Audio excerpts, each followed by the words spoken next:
Multiple people have been killed and homes destroyed as Iranian missiles struck Israel's Tel Aviv and the port city of Haifa before dawn on Monday. It prompted Israel's defense minister to warn Tehran residents would pay the price, and soon. Those comments were walked back later, with Israel saying it has no intention of causing deliberate harm to residents. Israel's National Emergency Services raised its death toll to at least 23 civilians since Friday. At least 100 more were wounded in Israel in the overnight blitz, part of the wave of attacks by Tehran in retaliation for Israel's strikes, which targeted Iran's nuclear and ballistic missile programs. Israeli attacks in Iran have killed at least 220 people since Friday, with 90% of the casualties reported to be civilians, Iran's health ministry has said. Several residential buildings in a densely populated Tel Aviv neighborhood were destroyed in a strike just a few hundred meters from the US Embassy branch in the city. The building sustained minor damage, and there were no injuries to US personnel.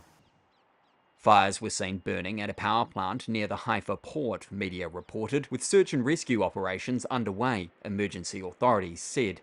Iran's Revolutionary Guard said the latest attack employed a new method, causing Israel's multi-layered defense systems to target each other. It said it allowed Tehran to successfully hit many targets without providing further details. There were no reports in Israel of interceptor missiles hitting each other.